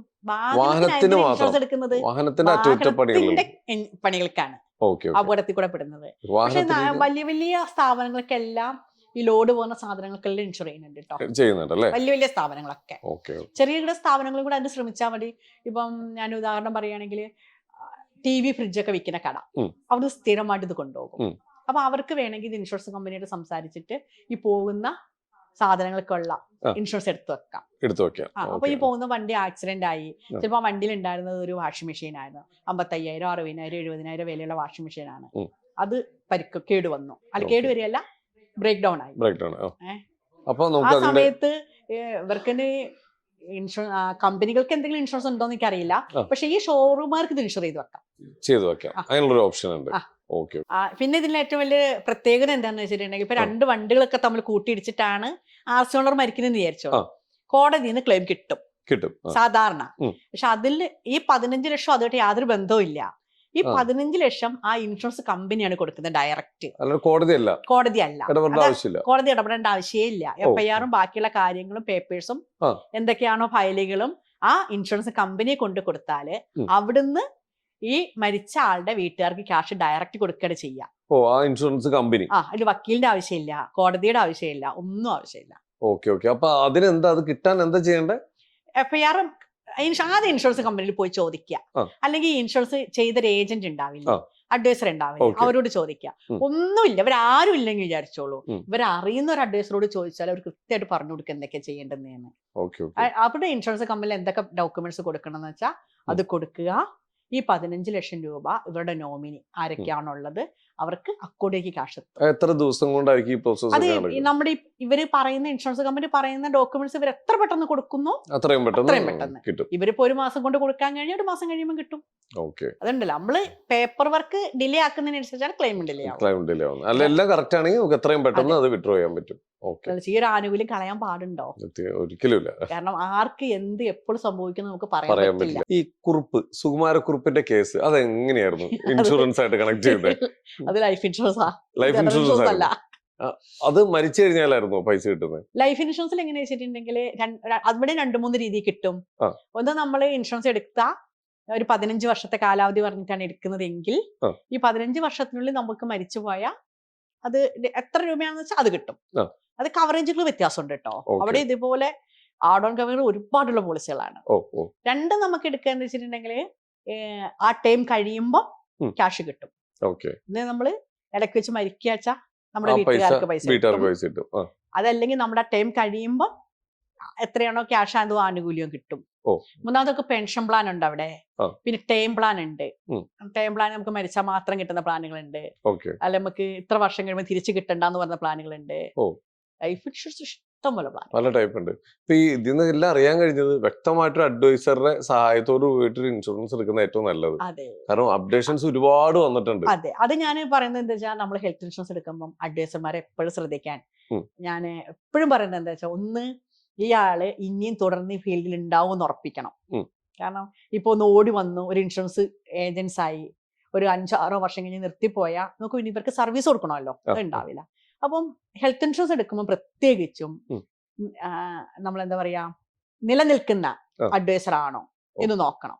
രണ്ടാമത് അവരുടെ എക്സ്പീരിയൻസ് നോക്കണം, അവരുടെ പ്രൊഡക്റ്റ് നോളജ് നോക്കണം, അവർക്ക് ഇതിനെക്കുറിച്ച് വ്യക്തമായിട്ട് അറിയാവോ, അവർക്ക് ഇൻഷുറൻസ് കമ്പനിയുമായിട്ട് എത്ര ഒരു ബന്ധം സൂക്ഷിക്കുന്ന ആളാണ്, അത് വെറുതെ ഒരു കമ്മീഷൻ മാത്രം വിചാരിച്ചിട്ട് എടുക്കുന്ന ആളല്ല എന്നെല്ലാം നോക്കണം. കാരണം ഇന്ന് ഞാൻ ഏറ്റവും കൂടുതൽ ഫേസ് ചെയ്യുന്നത് എന്താന്ന് വെച്ചാൽ ഇത്തരത്തിലുള്ള ആൾക്കാർ വിളിക്കുന്നതാണ്. അവരെ നമുക്ക് ഹെൽപ്പ് ചെയ്യാൻ സാധിക്കില്ല, കാരണം വേറെ ആരോ അടച്ച വേറെ ഏതൊരു പോളിസിക്ക് സർവീസ് ചെയ്യാന്ന് പറയുമ്പം നമ്മുടെ കൈപ്പിടിയിൽ നിൽക്കുന്ന സാധനമല്ല. നിൽക്കുന്നതാണെങ്കിൽ നമ്മൾ നന്നായിട്ട് ചെയ്തു കൊടുക്കും, സാധിക്കാതെ വരുന്നുണ്ട്. ഏതെങ്കിലും തരം ആക്സിഡന്റുകൾ ഇൻഷുറൻസ് ഒഴിവാക്കപ്പെട്ടിട്ടുണ്ടോ? ഞാൻ ആദ്യം പറഞ്ഞില്ലേ, ഈ ഫുട്ബോൾ കളിക്കുന്നത് പോലെ ഹൈ റിസ്ക് ഉള്ളതില്ലേ, ഹൈ റിസ്ക് ഉള്ളത് ആ ഹൈ റിസ്കിൽ ഇൻഷുർ ചെയ്തിട്ടില്ലെങ്കിൽ റിജക്ട് ചെയ്യും. നമ്മളൊക്കെ പോയിട്ട് ഒരു അപകട ഇൻഷുറൻസോ ആരോഗ്യ ഇൻഷുറൻസോ എടുക്കുന്നത് പോലെ അല്ല. ഇപ്പം എന്താ പറയാ, ഈ ഹോഴ്സ് ഡ്രൈവിന് പോകുന്നവര്, പിന്നെ കാറ് മറ്റേ അഡ്വഞ്ചറിന് പോകും, അങ്ങനെ ചെയ്യുന്ന ആൾക്കാരില്ലേ, അവരെടുക്കുമ്പോൾ അത് ഇൻഷുറൻസ് കമ്പനി അറിയിച്ചിട്ട് തന്നെ എടുത്തിട്ടില്ല എന്നുണ്ടെങ്കിൽ ഒരു പക്ഷേ അവിടെ റിജക്ഷനുള്ള സാധ്യതയുണ്ട്. നമ്മളിപ്പോ സാധാരണ നമ്മുടെ വീടിനടുത്തൊക്കെ ക്രിക്കറ്റ് കളിക്കുമ്പോഴൊക്കെ അത് രണ്ടാണ്. ഇനി ഒരു ഒറ്റ കാര്യം, ഈ മദ്യപിച്ച് വാഹനം ഓടിച്ചിട്ടുണ്ടാവുന്ന അപകടം അതിനെങ്ങനെയാണ് ഇൻഷുറൻസ് കമ്പനി നേരിടുന്നത്? ഹെൽത്ത് ഇൻഷുറൻസ് ആണെങ്കിൽ കിട്ടില്ല. കാരണം ഇപ്പം മദ്യപിച്ച് വണ്ടി ഓടിച്ചു, ആക്സിഡന്റ് ആയി ഹോസ്പിറ്റലിൽ അഡ്മിറ്റ് ആകുമ്പോൾ ആദ്യം ഡോക്ടർ എന്താ എഴുതുക? അശ്രദ്ധമായി മദ്യപിച്ച് വാഹനം ഓടിച്ചിട്ടുണ്ടായ അപകടം. അതെ, അപ്പം അതുകൊണ്ടേക്ക് ഹെൽത്ത് ഇൻഷുറൻസ് കിട്ടില്ല. നീ ഹെൽത്ത് ഇൻഷുറൻസ് എന്നല്ല, ഏത് അസുഖം വന്നിട്ട് ഹോസ്പിറ്റലിൽ അഡ്മിറ്റ് ആവുന്ന സമയത്തും മദ്യപാനത്തെ തുടർന്നുണ്ടായതാണെങ്കിൽ ചാൻസ് വളരെ കുറവാണ്. ഈ അൺഎക്സ്പെക്ടഡ് ആയിട്ട് ഒരു ഡൗട്ട് കൂടിയാണ്, മദ്യപിച്ചിട്ട് വീട്ടിലിരിക്കുമ്പോ എന്തെങ്കിലും സാധനം മറിഞ്ഞ് മേത്തേക്ക് വീഴുകയോ അങ്ങനെ ഒരു പരിക്ക് പറ്റിയിട്ട് ഹോസ്പിറ്റലിൽ കൊണ്ടുപോയാലോ? അത് കിട്ടാൻ ചാൻസ് ഉണ്ട്, കാരണം അവിടെ നിന്നല്ലേ, വീട്ടിൽ നിന്ന് കിട്ടാൻ സാധ്യത. ഇതൊക്കെ ഇൻഷുറൻസ് കമ്പനി സമാധാനം വീട്ടിലിരുന്ന് കുടിക്കാം. അങ്ങനെയല്ല, അതില് കയ്യോ കാലോ ഒക്കെ വീണ് ശരിക്കും റിജക്ഷനും സാധ്യത ഉണ്ട്. കാരണം എന്താന്ന് വെച്ചാ അയാള് അമിതമായി മദ്യപിച്ചു, എഴുന്നേറ്റ് നടന്നു, തെന്നി വീണോ, അങ്ങനെയും റിജക്ട് ചെയ്യാലോ, സാധ്യതയുണ്ട്. അല്ല റിജക്ട് ചെയ്യാലോ. കാരണം ആലോചിച്ച് നോക്കൂ, അയാള് നോർമൽ അല്ലല്ലോ, അയാളെ വീഴ്ത്തത് മദ്യമല്ലേ.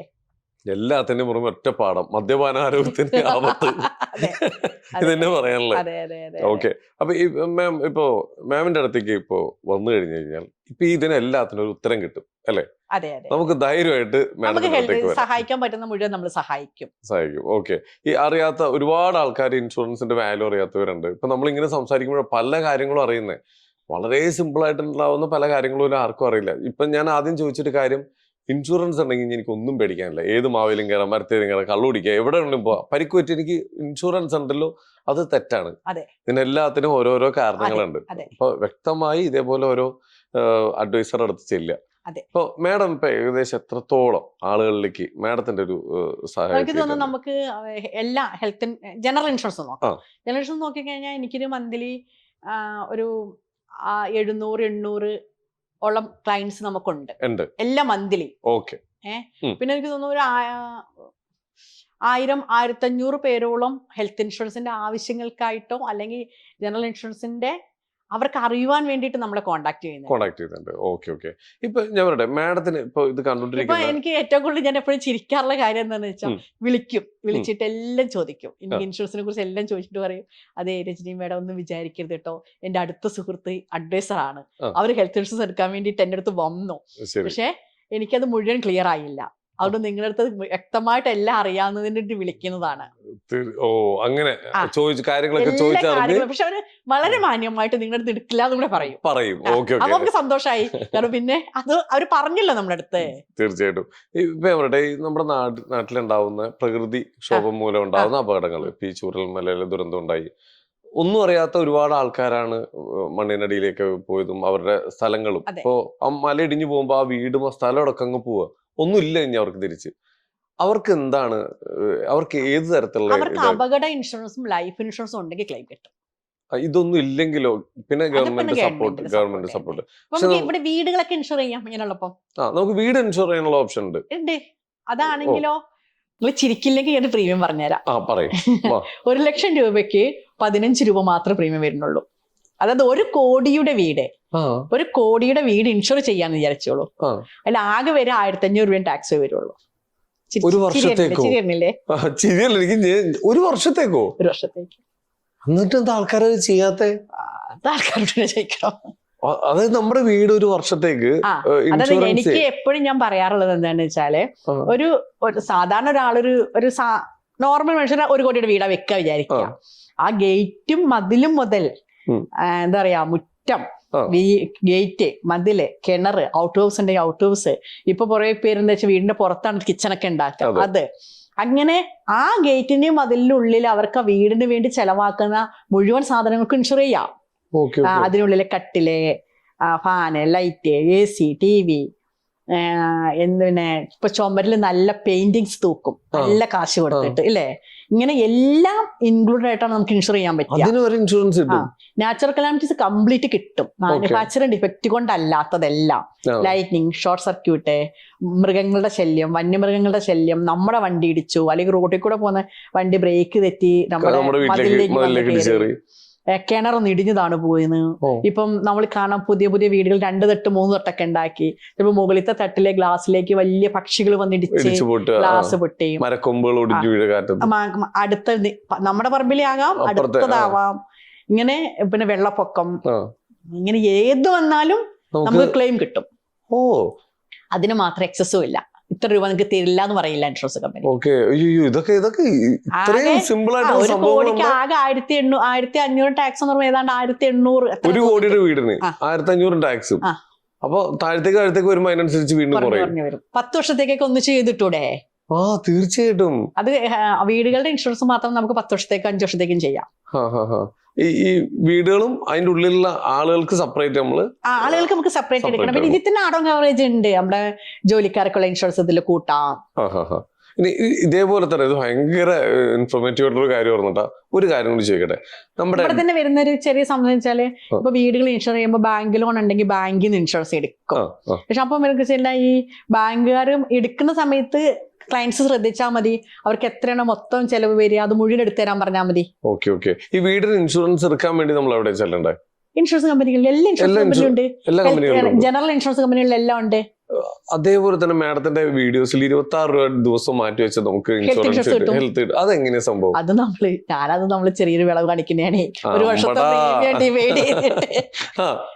ഒരു ചായ പൈസ ഒരു ദിവസം 26 രൂപ. ഞാനിപ്പോ പറഞ്ഞേരം ഏകദേശം നമ്മളൊരു 25 വയസ്സുള്ള ഒരാളാണെങ്കിൽ ഒരു 10 lakh ഒക്കെ എടുക്കാൻ ഒരു 8,000 9,000 ഉള്ളിലേ വരുള്ളൂ. അന്ന് ഡിവൈഡ് ചെയ്ത് നോക്കൂ, ഒരു ദിവസം എത്ര വരിക? ഒരു ചായ പൈസയിലേ വരുള്ളൂ. അതിന് വലിയതൊന്നുമില്ല. ഇങ്ങനെ കുറെ സംഭവങ്ങൾ ഉണ്ടല്ലേ. ഞാനും വിചാരിച്ചു 20. ശരിയാട്ടോ പറഞ്ഞു വരുമ്പോ ഹെൽത്ത് ഇൻഷുറൻസ് എടുക്കാൻ അതില് സിമ്പിൾ ആണ്. EMI കിട്ടും, ഒന്നിച്ചടക്കണ്ട. ഒരു വർഷത്തേക്കോ 3 വർഷത്തേക്കോ മന്ത്ലി ഒരു ഈ പ്രീമിയത്തിനനുസരിച്ച് 1,000 2,000 ഒക്കെ വരുള്ളൂ കുടുംബത്തിന് എടുക്കാൻ. ഒരു ആവറേജ് ഒരു ചെറിയ കുടുംബത്തിന് ഇൻഷുറൻസ് എടുക്കാൻ ഒരു മന്ത്ലി 2,000 രൂപ മാറ്റി വെച്ചൂടെ? തീർച്ചയായിട്ടും. ഒരു 2,000 രൂപ എന്ന് പറയുമ്പോൾ എന്തിനുണ്ട്? ഞാൻ പറഞ്ഞുതരാം. ഇപ്പം നമ്മൾ പറയും 2,000 വലിയ എമൗണ്ട് ആണെന്ന് എന്നോട് പറയും. പക്ഷെ ഞാനപ്പോൾ തിരിച്ചു ചോദിക്കുന്ന ചോദ്യം, ഒരു മാസത്തിൽ ഒരു പ്രാവശ്യം കുടുംബമായിട്ട് 2 പ്രാവശ്യം ഒരു ഹോട്ടലിൽ ഭക്ഷണം കഴിക്കാൻ പോയാൽ 2,000 വരില്ലേ? ഒരു 5 അംഗം കുടുംബം പോകാന്ന് വിചാരിച്ചു വരില്ലേ? ഇനി വേണ്ട, ഒരാൾക്ക് ഡ്രസ്സ് എടുക്കുകയാണെങ്കിൽ വരില്ലേ 2,000 രൂപ? ഒരു കല്യാണം ഉണ്ടെങ്കിൽ നമ്മൾ എത്ര രൂപ ചെലവാക്കും? നമ്മുടെ ഒരു റിലേഷനിൽ കല്യാണമാണ്, നമ്മളൊരു 3-4 ജോഡി ഡ്രസ്സ് വെച്ചിട്ടെങ്കിലും എടുക്കും. ഇപ്പൊ ഒരു ആവറേജ് കുടുംബം അതിന് പൈസ ഉണ്ടാക്കില്ലേ? ഹെൽത്ത് ഇൻഷുറൻസിന് ഉണ്ടാക്കില്ല. വെക്കാൻ അത് ഇപ്പൊ ഒരു മൊബൈൽ ഫോണ് ഇപ്പം ഏറ്റവും ലേറ്റസ്റ്റ് വന്നിട്ട് സാംസങ് 25 അൾട്രാ വന്നിട്ടില്ലേ? ഇപ്പൊ എത്ര പേര് വാങ്ങി? ഇപ്പൊ ഞങ്ങൾക്ക് തന്നെ അറിയാം എത്രയോ പേര് വാങ്ങി. അപ്പൊ മൊബൈൽ ഫോണിൽ അപ്ഡേഷൻ വരുമ്പോ മാറ്റി വാങ്ങിയില്ലേ? ആപ്പിൾ 17 വന്നു, കടയിൽ തിരക്കല്ലായിരുന്നോ വാങ്ങാൻ വേണ്ടിട്ട്? 1-1.5 ലക്ഷം വാങ്ങലില്ലേ? തീർച്ചയായും ഒരു 25,000-30,000 രൂപ ഇയർലി ഒരു ഹെൽത്ത് ഇൻഷുറൻസിന് വേണ്ടി നമ്മുടെ കുടുംബം ഒരു ഫോൺ പോയാൽ ആകെ പോവുക എത്രയാ? 1 ലക്ഷം രൂപയാണ് പോവുക. അതെ. ഒരാൾക്ക് ഒരു അസുഖമായിട്ട് ഹോസ്പിറ്റലിൽ പോയി 4-5 ലക്ഷം രൂപ വന്നു. ഒരു സാധാരണക്കാരന്റെ കയ്യിൽ എവിടെ 5 ലക്ഷം രൂപ ഉണ്ടാവുക? തീർച്ചയായിട്ടും ഒന്നുകിൽ അവര് സമ്പാദ്യം ഉണ്ടാവില്ല, ചാൻസ് വളരെ കുറവാ, ബാങ്കിൽ FD പോലുള്ളത് അല്ലേ, ഒരു സാധാരണക്കാരൻ ഉണ്ടാവില്ലല്ലോ. ഒന്നുകിൽ എന്ത് ചെയ്യണം? ഗോൾഡ് എടുക്കണം അല്ലെ, അല്ലെങ്കിൽ അവർക്ക് എന്ത് ചെയ്യണം? കടം വാങ്ങണം. അല്ലെങ്കിൽ നമുക്ക് പിന്നെ ട്രീറ്റ്മെന്റ് വരുമ്പോൾ നമ്മൾ ഇരിക്കുന്ന വീട് വിൽക്കേണ്ടി വരും. അതും കഴിഞ്ഞ് നെക്സ്റ്റ് സ്റ്റെപ്പ് എന്താ? നാട്ടുകാരെല്ലാം കൂടി ബക്കറ്റ് ഒരു കടത്തും. ഒരു ഞാൻ പറയും 2,000 രൂപ മാസം മാത്രം മാറ്റി വെക്കാമെങ്കിൽ തന്നെ ഒരു ആവറേജ് കുടുംബം കേട്ടോ, സാധാരണക്കാരന്റെ കുടുംബം ഇൻഷുറൻസിന്റെ പരീക്ഷയിൽ കൊണ്ടുവരാം. ഓക്കെ. ഒരു ഒറ്റ ഡൗട്ട്, ആഭരണങ്ങളില്ലേ നമ്മുടെ, ഈ ആഭരണങ്ങൾ ഇൻഷുറൻസ് ചെയ്യാൻ എന്തെങ്കിലും ഓപ്ഷൻ ഉണ്ടോ? നമ്മൾ ഇൻഷുറൻസ് വീടുകളൊക്കെ ഇൻഷുറൻസ് ചെയ്യുന്ന കൂട്ടത്തിൽ അത് നമുക്ക് ആഭരണം ഇൻഷുർ ചെയ്യാം. അതിൽ ഞാൻ ഈ പറയുന്നുണ്ടെങ്കിലൊക്കെ റൂൾസ് ഉണ്ട് കേട്ടോ. ഇൻഷുറൻസ് കമ്പനി, നമ്മളിപ്പോ ഇൻഷുറൻസ് കമ്പനി പോയി ചോദിച്ചു, അവർ തരില്ല പറഞ്ഞു. എല്ലാ ഇൻഷുറൻസ് കമ്പനിയും ചിലപ്പോൾ തന്നോണമെന്നില്ല. അത് ചോദിക്കുക, ഇൻഷുറൻസ് കമ്പനി ഏതാ കിട്ടുന്നത് നോക്കുക, ഗോൾഡ് ഇൻഷുർ ചെയ്യാം. സ്ത്രീകള് ഇട്ടുകൊണ്ട് നടക്കുന്ന ഗോൾഡ്, ഈ മോഷണം അലമാരയിൽ പാത്ത് വെക്കുന്ന ഗോൾഡ്, വീട് നമുക്ക് ഇൻഷുറൻസ് ചെയ്യുമ്പോൾ വീടിന് നമുക്ക് കളവിന് കിട്ടുന്ന രീതിയിൽ ഇൻഷുർ ചെയ്യാം. ഷോപ്പുകൾ നമുക്ക് കളവിന് കിട്ടുന്ന രീതിയിൽ ഇൻഷുർ ചെയ്യാം. ഇത് നമ്മൾ തെരഞ്ഞെടുക്കണം എല്ലാം. അതിനാണ് നമ്മളൊരു അഡ്വൈസറുടെ അടുത്തെത്തണ്ടേ. ഇതിപ്പോ ഇത് കണ്ടോണ്ടിരിക്കുന്ന ആൾക്കാർക്കൊക്കെ മാഡത്തിനോടൊന്ന് സംസാരിക്കണം, അല്ലെങ്കിൽ മാഡത്തിന്റെ ഒരു സേവനം വേണം എന്ന് തോന്നിക്കഴിഞ്ഞാൽ എന്താണ് ചെയ്യേണ്ടത്? നമുക്ക് ഫോൺ നമ്പർ ഉണ്ട്, വാട്സാപ്പ് നമ്പർ ഉണ്ട്. വാട്സാപ്പ് നമ്പറിലേക്ക് കൃത്യമായിട്ട് എന്താണ് അവർക്ക് അറിയേണ്ടതെന്ന് വെച്ചാൽ വോയിസ് മെസ്സേജ് ഇട്ടാൽ മതി. മാഡത്തിന്റെ ഏതെങ്കിലും സൈറ്റുകളോ അങ്ങനെ എന്തെങ്കിലും ഉണ്ടോ? നമുക്ക് ഇൻസ്റ്റാ പേജ് ഉണ്ട്, യൂട്യൂബ് ഉണ്ട്, രജനി രാമകൃഷ്ണൻ എന്നുള്ള നമ്മുടെ ഇൻസ്റ്റാ പേജ്, അതിലാണ് നമ്മൾ എല്ലാവരും കോൺടാക്ട് ചെയ്യുന്നത്. ഓക്കെ, ഇൻസ്റ്റയിൽ പോയി കോൺടാക്ട് ചെയ്യാം. ഓക്കെ. ഇനി ഫ്യൂച്ചറിലേക്ക് എന്താണ് മാഡത്തിന്റെ അടുത്ത സ്റ്റെപ്പ്? എന്താണ് ഫ്യൂച്ചറിലേക്ക് നമ്മൾ ഏറ്റവും കൂടുതൽ നമ്മൾ ഒരു കുറച്ച് എത്തിയിട്ടുണ്ട്. എന്നാലും ഞാൻ എന്റെ സഹപ്രവർത്തകർക്ക്, അതായത് എന്റെ കൂടെയുള്ള ഇൻഷുറൻസ് അഡ്വൈസേഴ്സിന് കൊടുക്കുന്ന ഒരു അഡ്വൈസ് എന്താന്ന് വെച്ചിട്ടുണ്ടെങ്കിൽ, ഇനി നമുക്ക് വരുന്ന കാലത്തേക്ക് ഒരു ബിസിനസ്സുകാരൻ അല്ലെങ്കിൽ ഒരു ആൾക്ക് നമുക്ക് മൊത്തത്തിൽ ഒരു അഡ്വൈസറായിട്ട് മാറുക, ഒരു കൺസൾട്ടന്റ്. അവർക്ക് ഏതൊക്കെ ഇൻഷുറൻസ് വേണമെന്ന രീതിയിൽ സെലക്ട് ചെയ്ത് കൊടുക്കുന്ന രീതിയിലേക്ക്. അല്ലാതെ ഒരാൾ വന്ന് നമ്മളോട് ചോദിക്കണു, അവർക്ക് നമ്മൾ ഇൻഷുറൻസ് പ്രൊഡക്റ്റ് വിൽക്കുന്നതിന് പകരം അവർക്ക് ഏതാണ് ആവശ്യമെന്നുള്ളത് നോക്കി, അവർക്ക് എന്തൊക്കെ വേണമെന്ന് നോക്കി, അതിനനുസരിച്ച് ഇൻഷുറൻസ് കൊടുക്കുന്ന രീതിയിലേക്ക് മാറണം. ഇപ്പോൾ അതിപ്പോ ഞാൻ പറഞ്ഞിട്ടുണ്ടെങ്കിൽ, ഒരാളുണ്ട്, അയാൾക്ക് ഒരുപാട് ബിസിനസ് സ്ഥാപനങ്ങളുണ്ട്, ഒരുപാട് വാഹനങ്ങളുണ്ട്, അവർക്ക് എല്ലാം ഉണ്ട്. ഇപ്പൊ സാധാരണ ഗതിയിൽ വെച്ചാൽ അയാൾ പലയിടത്താവും ഇൻഷുർ ചെയ്യാം. ഹെൽത്ത് ഇൻഷുറൻസ് ഒരിടത്ത് ചെയ്യും, വാഹനങ്ങളുടെ ഇൻഷുറൻസ് 5 വണ്ടി ഉണ്ടെങ്കിൽ 5 പേരാവും ചെയ്യുണ്ടാവുക. പിന്നെ സ്ഥാപനങ്ങൾ ഉണ്ടെങ്കിൽ കുറെ സ്ഥാപനം ചെയ്ത് കുറെ സ്ഥാപനം ചെയ്തില്ല. ഇതൊരു ക്ലെയിം വരുന്ന സമയത്ത് ആകെ ഇത് എന്താ ചെയ്യേണ്ടതെന്ന് അറിയാത്തൊരവസ്ഥയാണ് വരുന്നത്. അപ്പൊ ഇവരെവിടേക്ക് ഇൻഷുർ ചെയ്താലും കുഴപ്പമില്ല, ഒരു കൺസൾട്ടന്റിന്റെ കീഴിലാണ് ചെയ്യുന്നതെങ്കിലോ എല്ലാവർക്കും ഒരു കമ്പനി ചെയ്താൽ കുറച്ച് ലാഭമുണ്ട്, അപ്പൊ നമുക്ക് ആ കമ്പനി ചെയ്യാം. ഈ വണ്ടി നമുക്ക് കുറച്ചും കൂടെ നല്ലത് മറ്റേ കമ്പനി ചെയ്യുന്നതാണ്, അപ്പൊ നമുക്ക് അവിടെ പോയി ചെയ്യാം. അല്ലെ, ആ കമ്പനിയിലാണ് ക്യാഷ്ലെസ് ഉള്ളത്, അപ്പൊ നമുക്ക് ആ കമ്പനിയിൽ എടുക്കാം. ഈ രീതിയിലേക്ക് നമുക്കൊന്ന് മാറണം. തീർച്ചയായും അതാണ് നമ്മുടെ ഫ്യൂച്ചർ പ്രോഗ്രാം. അടിപൊളി. എല്ലാം ഇങ്ങനെ മാറി മാറി നാടോടുമ്പോ നടുവേ ഓടണം പോലെ പുതിയ അപ്ഡേഷൻസ് ഒക്കെ വരുമ്പോൾ അതെല്ലാം കവർ ചെയ്ത് മുമ്പോട്ട് പോകാൻ പറ്റട്ടെ. എന്തായാലും മാഡം, നമുക്ക് വളരെ കുറച്ച് സമയം കൊണ്ട് ഒരുപാട് ഇൻഫോർമേറ്റീവ് ആയിട്ടുള്ള ഒരുപാട് കാര്യങ്ങളാണ് നമുക്ക് കിട്ടിയത്. കാരണം ഇത് കേട്ടോണ്ടിരിക്കുന്ന പലർക്കും ഇതിലൊന്നും നിൽക്കേണ്ടതല്ല, ഇനിയും നമ്മൾ ഇരിക്കണം ഇതേപോലെ. ഇതൊരു സെക്ഷൻ പോലെ ഇങ്ങനെ പോകണം, കടല് പോലെ. കാരണം ഒരുപാട് കാര്യങ്ങൾ, ഇതിപ്പോ വളരെ സിമ്പിൾ ആയിട്ട് ചോദിച്ച കുറെ കാര്യങ്ങളിൽ തന്നെ ഞെട്ടിക്കുന്ന ആൻസറുകളാണ് കിട്ടിയത്. ഞാൻ ആദ്യമായിട്ട് വീടിനൊക്കെ ഇത്രയും സിമ്പിൾ ആയിട്ട് ഇൻഷുറൻസ് ചെയ്യാന്ന് മനസ്സിലായത്. അപ്പൊ എന്തായാലും മാം, ഒരുപാട് സന്തോഷം. വളരെ കുറച്ച് നേരം കൊണ്ട് ഒരുപാട് കാര്യങ്ങൾ നമുക്ക് തന്നതിന്. മാഡത്തിന്റെ രജനി രാമകൃഷ്ണൻ, മാഡത്തിന്റെ സേവനം എല്ലാ മലയാളികൾക്കും എത്രയും പെട്ടെന്ന് എത്തട്ടെ. എല്ലാവിധ ആശംസകളും ഞങ്ങൾ നേരെയാണ്. Thank you ma'am, thank you so much.